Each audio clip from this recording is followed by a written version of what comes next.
महात्मा उपासक डॉक्टर सोहनराज तातेड़ पुनरुत्थान और आत्मविज्ञान के बाद अब ला रहे हैं सनातन सत्य, जैसी दृष्टि वैसी सृष्टि, कुदरत कुदरती रचना। भाई और बहनों, मातृशक्ति को नमन। स्टूडियो में आपका हार्दिक स्वागत, अभिनंदन है, सत्कार है। सनातन सत्य दृष्टि विज्ञान के माध्यम से हम आपको यूनिवर्सल ट्रुथ देते हैं, सार्वभौम सत्य देते हैं, आपके जीवन की अल्टीमेट रियलिटी बताते हैं। क्यों बताते हैं? कि आपको शाश्वत सुख मिले, आपको ऐसा सुख मिले कि जिसके बाद कोई दुख आए ही नहीं। ये सारा कार्य हम अलग अलग एपिसोड्स के माध्यम से करते हैं। तो आज बहुत सुंदर विषय लेकर के हम आपके सामने प्रस्तुत हो रहे हैं। आज का हमारा विषय है सेवा। सेवा ही अमृत है।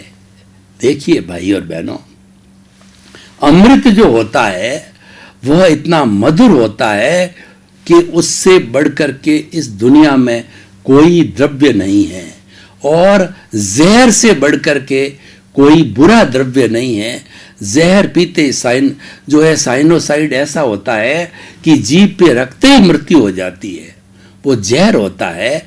तो जहर एक ऐसा द्रव्य है, घातक है, और अमृत ऐसा द्रव्य है कि वो मुर्दा पहुंचते पहुंचते भी उसको जिंदा कर सकता है। वो एक संजीवनी होती है। तो अमृत एक संजीवनी है। संजीवनी ऐसी जड़ी बूटी है कि जो मुर्दा होते होते, यानी आदमी अनकॉन्शियस हो जाता है, उसको भी वह चेतन कर देती है। जैसे कि रामायण के अंदर जब हनुमान जी संजीवनी लेकर के आए थे, पूरा पेड़ उठा करके, तो वैदराज जी ने वो संजीवनी बूटी जो है उसका घोल करके पिलाया था लक्ष्मण को, जिनको कि जो है वो शक्ति लग गई थी, तो वो मूर्छित हो गए थे, तो पुनः खड़े हो गए। तो एक पूरा अमृत है, एक संजीवनी है। तो पूरी 7.8 अरब की जनसंख्या है, कोई जहर क्यों पीना चाहेगा? कोई हर एक अमृत पीना चाहेगा। जब समुद्र का मंथन हुआ तो उस मंथन के साथ के अंदर जहर पदार्थ भी निकला। देवता गण सब इकट्ठे हुए कि जहर के कारण तो जो है हमारा, उनका जो है वो राक्षस और जो है देवता के बीच के अंदर युद्ध के कारण जो है वह समुद्र मंथन हुआ था। तो शिव जी के पास गए। शिव जी जो है सब लोक का कल्याण करने वाले और संहार करने वाले हैं। तो सारे देवता गण गए और उन्होंने कहा कि ये जहर जो है वह आप ही पचा सकते हो, ऐसा दुनिया में कोई नहीं है जो जहर पचा, क्योंकि वो लोक कल्याण करने वाले थे। शिव का मतलब ही कल्याण होता है। तो उन्होंने उस जहर के प्याले को पी लिया। उससे उनका कंठ जो है नीला हो गया। वो तो एक भगवान का स्वरूप है, उनका कुछ बिगड़ा नहीं है। तो उन्होंने उस जहर को ही पी लिया। भगवान के तो, शिव जी के तो जो है वो जो गर्दन के अंदर जो है सांप लिपटे ही रहते हैं, उनका जहर कोई असर नहीं करता, क्योंकि वो तो भगवान का रूप है, प्रतिरोधात्मक उसकी शक्ति है। तो भाई और बहनों, अमृत की बात चल रही है। तो हमारे इस संसार में या समाज के अंदर क्या चीज अमृत है? तो वो अमृत है सेवा। सेवा का अर्थ क्या होता है? सेवा का अर्थ होता है कि अपने तन से, मन से, धन से किसी भी अभावग्रस्त व्यक्ति की मदद करना सेवा है। माता पिता को चित्त समाधि पहुंचाना ये सेवा है। और जो शिक्षक है विद्यार्थी को सच्चा आत्मज्ञान देता है, वह एक सेवा है। गुरु है अपने शिष्य को अच्छा ज्ञान देता है, वह सेवा है। और कोई भी पब्लिक से चुना हुआ public representative, MLA, MP, sarpanch, ward panch, पार्षद कोई भी हो, जो कि पब्लिक से इलेक्टेड होता है, पब्लिक का नुमाइंदा होता है, प्रतिनिधित्व करता है, तो उसका दायित्व है कि वह पब्लिक की सेवा करे, यानी पब्लिक के हितों की रक्षा करना। किसी व्यक्ति के हितों की रक्षा करना भी एक सेवा है। और देखिए कि कोई आतंकवादी आकर के किसी समूह को जो है वह नष्ट भ्रष्ट करना चाहता है और कुछ बलवान लोग जो है उन आतंकवादियों को दबोच लेते हैं, तो ये भी सेवा है। यानी समाज को सुरक्षित रखने के लिए, समाज का प्रोटेक्शन करने के लिए, और ये समाज में सारी दुनिया भी आ गई, पूरा प्रोटेक्शन करने के लिए सेवा का महत्व है। अगर यूएनओ निशस्त्रीकरण लागू कर देता है, ये बहुत बड़ी सेवा है कि सारे 210 कंट्री, देखिए कि आज पूरे विश्व के अंदर इतना जखीरा इकट्ठा हो गया है कि अगर वह जखीरे का दुरुपयोग किया जाए तो 7.8 अरब की जनसंख्या को समाप्त होने में 7 मिनट लगते हैं। लेकिन उससे भी पावरफुल आज कोरोना आ गया है, तो कोरोना ने ये सिद्ध कर दिया है कि तुम्हारा जखीरा जिसमें तुम 70-80% जो है वो अपने बजट का खर्च करते हो, तो वो कटौती किस में होती है? लोगों के डेवलपमेंट में, लोगों का लिविंग स्टैंडर्ड बढ़ाने में, और जो बेचारे गरीब है उनको मदद देने, वो सारा पैसा उधर खर्च नहीं होकर के सिक्योरिटी पे खर्च होता, अणु बम बनाने में खर्च होता, सब धरे रह गए। आज कोरोना ने पूरे विश्व को एक सबक दिया है कि मैं तो एक बिना दिखने वाला वायरस जो आपको आंखों से नहीं दिखाई देता है और लेबोरेटरी की पावरफुल जो है वो दूरबीन से ही देखा जाता है, ऐसा एक जो है वो वायरस ने सारी दुनिया को त्रस्त कर दिया और करोड़ों लोगों को ले चुका है वायरस। तो उनका जखीरा भी आज कोई काम का नहीं हुआ है। वायरस से सबक ली है कि आज हमें निशस्त्रीकरण करना चाहिए, क्योंकि निशस्त्रीकरण करना, हमको मानव जाति को बचाना है, मानव जाति की सेवा करनी है। तो देखिए, सेवा एक अमृत है, बहुत अच्छी बात है और वास्तव में है ही है। देखिए कि सेवा की भावना जो है क्यों बनती है और सेवा क्यों की जानी चाहिए। देखिए, ये जो मनुष्य है एक सामाजिक प्राणी है, वो समाज के बिना नहीं जी सकता है। और पशुओं का भी समाज होता है जिसमें एक मात्रा का फर्क होता है, जिसको समझ बोलते हैं। पक्षियों का भी समाज होता है। कभी आपने देखा होगा कि अभ्यारण्य में विदेश से जो पक्षी आते हैं, अपनी सुरक्षा के लिए वो सारे एक लाइन में उड़ते हैं, यानी वह भी उनका समाज है। समाज सुरक्षा देता है, समाज पहचान देता है, समाज जो है हमको प्रतिष्ठा देता है। इसीलिए समाज की आवश्यकता, और मनुष्य समाज के बिना जी नहीं सकता। अगर कोई व्यक्ति हिमालय की गोद में चला जाए साधक बन के साधना करने के लिए, वहाँ भी उसको समाज की आवश्यकता होगी।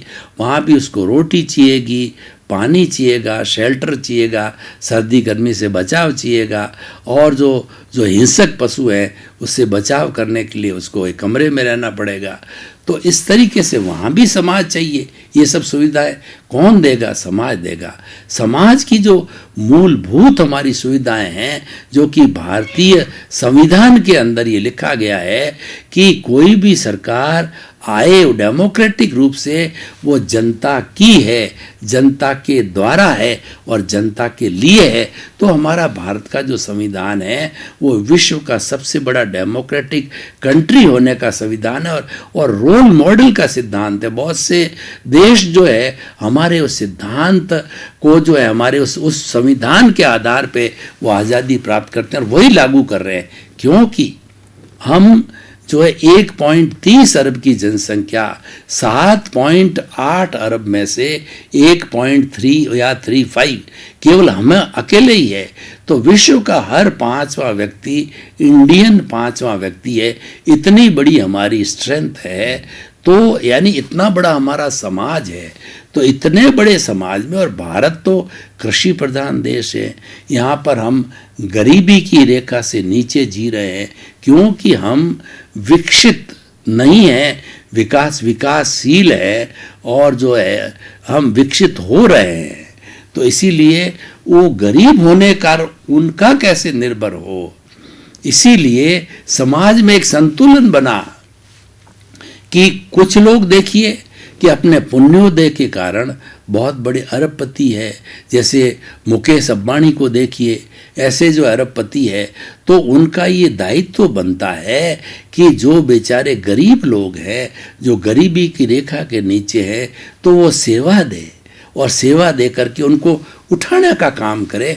इसलिए हमारे संविधान के अंदर बहुत क्लियर लिखा हुआ है कि सरकार की ड्यूटी है कि बेसिक सुविधाएं, रोटी, कपड़ा, मकान, शिक्षा और चिकित्सा, ये शरीर की बेसिक सुविधाएं, परिवार की बेसिक सुविधाएं हैं, इनको मुहैया कराने का दायित्व जो है सरकार का काम है। तो सरकार को, और वो सर्वोदय के आधार पे हमारा संविधान काम करता है कि बिना कोई भी जाति, लिंग, स्टेटस, भाषा, प्रांत, प्रदेश, उसका ध्यान दिए हुए, किसी के साथ बिना भेदभाव किए सबको, हर भारतीय सदस्य को जो है अपना विकास करने का सबको समान अधिकार। ये बात अलग है कि किसी का भाग्य काम नहीं करता, किसी के पास रिसोर्सेज नहीं है, कोई बेचारा गरीब है, तो उसको जो है चांस तो मिल गया, लेकिन वो तरक्की उतनी नहीं कर पाता जितना कि इंटेलिजेंट व्यक्ति है,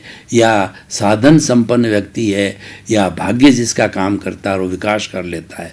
तो भाई और बहनों, हम सेवा की बात कर रहे हैं। सेवा 3 तरह से की जा सकती है। पहला, एक सेवा होती है तन की सेवा, यानी कुछ ऐसे लोग होते हैं जिनके पास पैसा तो नहीं होता है, लेकिन शरीर जो है उनका स्वस्थ है, तो इस जो है पूरे रात दिन के अंदर 24 घंटे होते हैं, भगवान ने रात्रि विश्राम करने के लिए दी है और 12 घंटा काम करने के लिए दी है।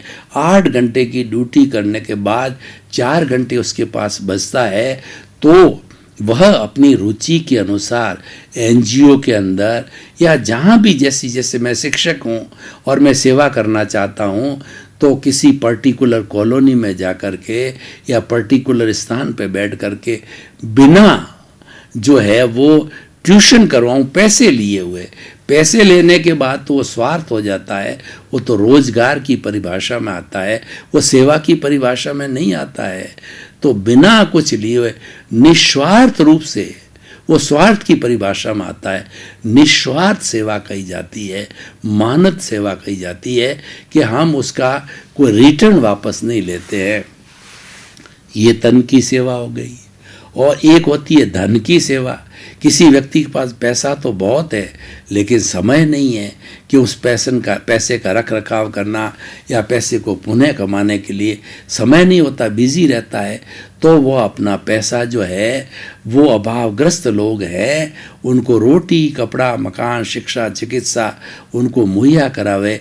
और हमारे समाज में लूले, लंगड़े, अपाहिज, मूक, बधिर और विधवा, अनाथ, कई तरह के लोग हैं, गरीब है, उन सब की सेवा के लिए वो स्कूलें खोले, कॉलेज खोले और भोजनशाला खोले और चिकित्सालय खोले और शिक्षा के लिए छोटी प्राइमरी से यूनिवर्सिटी तक भेवे और उसके अंदर वो निःशुल्क रूप से पढ़ावे या बहुत कम जो है वो फीस लेकर के पढ़ावे। तो ये उसकी बहुत बड़ी सेवा हो गई है। तो ये हो गई धन की सेवा। अब एक होता है मन की सेवा। इसका अर्थ क्या होता है कि मनुष्य जो है वो सम्मान का भूखा है। कोई भी व्यक्ति सेवा करता है, समय समय पर उनका सम्मान किया जाए, लोगों के सामने बुला करके, और समाज के लोग जो है उनको प्रोत्साहित करे, उनका सम्मान, उनको पैसों से अर्थ नहीं है, उनको सम्मान दे, स्टेज पर बिठावे, उनको माला पहनावे, साफा पहनावे और उनके कार्यों के बारे में बताया जाए कि ये कार्य उन्होंने समाज सेवा के लिए किया है। तो ऐसे लोग प्रोत्साहित होकर के और बढ़िया सेवा काम करेंगे। ये मन की सेवा है, यानी जो लोग तन की और धन की सेवा करते हैं उनको क्रिटिसाइज मत करो। हमारे समाज के अंदर आजकल नेगेटिविटी बहुत ज़्यादा बढ़ गई है। वो न तो तन की सेवा कर सकते हैं, न धन की सेवा कर सकते, होते हुए भी नहीं करते हैं। लेकिन जो करता है बेचारा, उसकी टांग खींचते हैं, उसको क्रिटिसाइज करते हैं, उसको बदनाम करते हैं कि कुछ न कुछ इसके अंदर स्वार्थ है जब ये सेवा दे रहा हो, क्योंकि उनका काम ही ऐसा होता है। देखिए कि इस समाज के, ये हमारे हाथ की जो 5 अंगुलियां हैं, ये पांचों समान नहीं है, कोई बड़ी है कोई छोटी है। तो समाज में ऐसे लोग होते हैं, नेगेटिव माइंडेड होते हैं, वो तो सुख में से ही दुख निकालते हैं। पॉजिटिव व्यक्ति होता है, हर दुख में से सुख निकाल देगा। देखिए पॉजिटिविटी की मैं आपको बात करता हूँ कि भगवान कृष्ण जो है वो अर्जुन के साथ के अंदर जा रहे थे, तो एक जो है रास्ते में जंगल के अंदर एक कुत्ता जो है वो बदबू मार रहा था, तो उससे जो जो लोग गुजरे तो अपनी अपनी प्रतिक्रिया करते थे, कितनी भयंकर बदबू आ रही है। और जो ये उठाने वाले स्वीपर है वो या रास्ते में डाल देते हैं, कहीं दूसरी जगह नहीं डालते हैं, कई अपनी प्रतिक्रिया करके और आंख नाक को बंद करके और निकल जाते हैं। लेकिन भगवान कृष्ण अर्जुन के साथ कह जाए थे तो उन्होंने कितनी बड़ी पॉजिटिव बात की कि अर्जुन देखो कि इसके जो दांत है वो चांदी की तरह कितने धवल जो है चमक रहे हैं। तो उन्होंने उस बदबू की बात को तो छोड़ा, उस चीज के अंदर जो अच्छाई थी उसको निकाला। तो हमें जो है वो दुख में से सुख निकालना चाहिए, यानी स्वदोष दर्शन कीजिए, दूसरे के गुण लीजिए और दोष अपने देखिए। दूसरे के दोष देखने से आपको क्या फायदा होगा? आपके भीतर जो दोष है और ज्यादा बढ़ेंगे। आपको तो उन दोषों का, उस राग द्वेष का, उस कार्बन शरीर का घनत्व वॉल्यूम कम करना है, आप तो और बढ़ा रहे हो। देखिए एक अंगुली जब मैं आपकी तरफ करता हूं, यानी आप पर दोषारोपण करता हूं, आपको अंगुली निर्देश करता हूं, तो ये 3 अंगुलियां और अंगूठा जो है मुझे निर्देश देता है कि तू किसी के दोष निकाल रहा है, उससे तो कई गुना दोष तेरे भीतर भरे पड़े हैं, वो निकाल, उसकी सफाई कर, तभी तेरी मुक्ति होगी। क्योंकि ये जो भीतर गंदगी है राग द्वेष की, कर्म रज की, यही अज्ञान है, यही वेल्डिंग है, यही धोने से मुक्ति होगी। तो कबीरदास जी ने कितना सटीक कहा है कि बुरा जो देखन मैं चला, बुरा न मिलिया कोय, जो दिल खोजा आप ना और मुझसे बुरा ना कोय। यानी कबीरदास जी एक बार पेपर पेन निकल गए बाहर कि मैं एक लिस्ट बनाऊं दुनिया में कौन कौन से लोग जो है वो मतलब जो है अवगुण वाले। कबीरदास जी को शाम तक एक भी अवगुणी व्यक्ति नहीं मिला। क्यों? फिर उन्होंने अपने भीतर को टटोला तो उन्होंने देखा अरे अवगुणों की तो खान भीतर भरी पड़ी है। इसलिए भाई और बहनों, अगर आप मुक्त होना चाहते हैं तो सदोष दर्शन करो और दूसरे के गुणों को देखो, दूसरों के गुणों को लो। उससे जो है आप ईर्ष्या मत करो। जो मन की सेवा नहीं करते हैं वो ईर्ष्या करते हैं, और मन की सेवा करने वाले उनका प्रोत्साहन होते हैं। वो कैसे लोग होते हैं? उदाहरण देना चाहता हूँ कि गुरु जी ने अपने स्टूडेंट को बोला कि मैंने इस जो है ब्लैक बोर्ड के ऊपर जो है एक लकीर खींची है, अब एक एक करके इस लकीर को छोटा करो। तो नेगेटिव माइंडेड वाला व्यक्ति आया तो उसने उस लकीर को मिटा करके छोटा कर दिया। ऐसे जो किसी ने लेफ्ट से मिटाया, राइट से मिटाया, सभी इस तरीके से उसको छोटा करके चले गए। और एक बड़ा पॉजिटिव थिंकिंग वाला व्यक्ति था, मन की सेवा करने वाला व्यक्ति था, वो आया और उसने गुरुजी की जो लकीर खींची हुई थी उसके नीचे और ज़्यादा लंबी लकीर खींच दी। कहा गुरुजी आपकी लकीर छोटी हो गई। तो गुरुजी ने उसको बहुत शाबाशी दी कि ये आगे जाकर के बहुत बड़ा महापुरुष बनेगा, क्योंकि उसने एक सबक सिखाया कि आप जो है अपना विकास करते रहो, दूसरे की तरफ बिना देखे, दूसरे को बिना डैमेज किए, दूसरे को बिना उसकी ईर्ष्या किए हुए आप तो आगे चलते रहो। लेकिन आज लोग जो है पराए दुख डूबले बहुत ज्यादा है।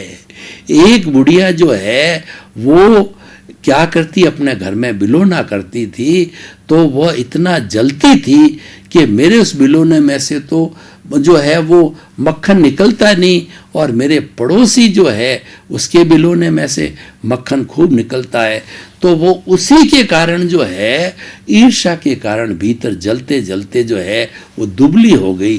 तो लोगों ने पूछा भाई इतनी दुबली क्यों हुई, तो उसने सारा अपना वृतांत सुनाया, यानी पराये दुख दुबले लोग ज़्यादा है। तो भाई और बहनों, तन की सेवा, मन की सेवा और धन की सेवा। अब प्रश्न ये है कि हम सेवा क्यों करना चाहिए। देखिए, हम सामाजिक प्राणी हैं, समाज में जीते हैं, समाज नाम देता है, प्रतिष्ठा देता है, समाज हमारा मूल्यांकन करता है। तो हमारे पे इस मनुष्य जीवन पे 4 तरह के ऋण हैं। पहला है देव ऋण, और दूसरा ऋण है वो पितृ ऋण, तीसरा ऋण है गुरु ऋण, और चौथा ऋण है समाज का ऋण।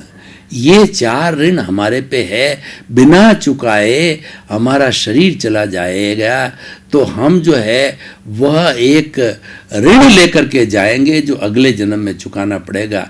यानी कभी भी कर्जा अपने भीतर नहीं रखना चाहिए। इसीलिए किसी ने बहुत सुंदर बात कही है कि 3 बात से जीव को सदा राखिए दूर, कर्ज ये ऋण, कर्ज बीमारी और मुकदमा, फिर खाओ भरपूर। अगर भरपूर खाना है तो 3 बातों को ध्यान रखो। एक तो कर्ज से सावधानी रखो, कर्ज, और दूसरा बीमारी, और तीसरा मुकदमा। मतलब 3 कोट से सावधान रखो। पहले सावधानी रहे, पहला सफ़ेद कोट, मजबूरी में हमें हॉस्पिटल जाना है, लेकिन भगवान से प्रार्थना करते रहो कि ये भगवान मुझे स्वस्थ रखना, मुझे जो सफ़ेद कोट वाले के पास मत भेजना। और दूसरा मिटिया कोट यानी पुलिस, पुलिस मतलब लड़ाई झगड़ा टंटा जितना करते हैं तो पुलिस का इन्वॉल्वमेंट हो जाता है। तो प्रारंभ से झगड़ा करो ही मत, झगड़े की स्थिति हो जाए सॉरी भैया, जो मिच्छामि दुक्कडम खमत खामना, मेरे से गलती हो गई, मुझे क्षमा करो क्षमा करो क्षमा करो। तो क्षमा प्रारंभ से कर लो, वो आपको पोसा जाएगी। लेकिन आपने जो है टिट बिट्स किया, नेले पे दहला मारा, कोई एक बात कहे फिर उसने 2 कही, 2 कहे 4 कही, खिटपिट खिटपिट खिटपिट करते हुए पुलिस आ जाएगी, मिटिया कोर्ट और लड़ते रहो। ये घोड़े और मैदान। और तीसरा जो कोर्ट है वो है काला कोर्ट, यानी आपका मुकदमा बनते बनते कोर्ट में चला गया। तो देखिए कि दादा जो है वो उसने लगाया केस और पोता तक लड़ता है 20-20, 30-30 साल। जब दोनों हार जाते हैं, दोनों तरफ के वकील का जब जेबें फुल हो जाती है, तब वो कहता है कि अब आप समझौता कर लो, और जज भी समझौता करा देते हैं। तो 30 साल का अवलोकन करें तो आपको 300 गुना नुकसान हो गया। अगर प्रारंभ से ही आपको 10%, देखिए 2 पार्टियां होती है तो नुकसान की बात करें तो दोनों पार्टियां समझौता करती है तो अव्वल तो नुकसान होता ही नहीं है। अगर इतना लंबा सारा प्रोसेस देखो तो दोनों फायदे में हैं, और नुकसान भी हो गया, मान लो 10% किसी को नुकसान हुआ, 10% किसी को समझौते में फ़ायदा हुआ, तो इतने लॉन्ग टर्म्स के अंदर 10% क्या मायना रखता है। तो मेरे कहने का मतलब ये है कि जो हमारे 4 ऋण हैं, पहला ऋण देव ऋण उतारने के लिए प्रभु भक्ति करो और प्रभु की चांटी करो, माला फेरो, ध्यान करो, मेडिटेशन करो। जितनी धार्मिक क्रिया करने से देवता खुश रहते हैं।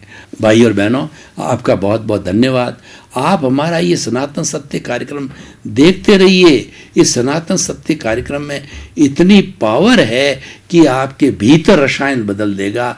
आपकी सारी नकारात्मक सोच को हटा के सकारात्मक बदल जाओगे, बदल जाती है। और जितनी जितनी प्योरिटी होती है उतना उतना जो है आप आगे बढ़ते जाते मुक्ति को प्राप्त हो सकते हैं। तो भाई और बहनों, इसी क्रम में आपका जीवन आनंदमय और मंगलमय हो। आपके प्रति बहुत शुभकामनाएं। महात्मा उपासक डॉक्टर सोहनराज तातेड़ पुनरुत्थान और आत्मविज्ञान के बाद अब ला रहे हैं सनातन सत्य, जैसी दृष्टि वैसी सृष्टि, कुदरत कुदरती रचना। महात्मा उपासक डॉक्टर सोहनराज तातेड़ पुनरुत्थान और आत्मविज्ञान के बाद अब ला रहे हैं सनातन सत्य, जैसी दृष्टि वैसी सृष्टि, कुदरत कुदरती रचना।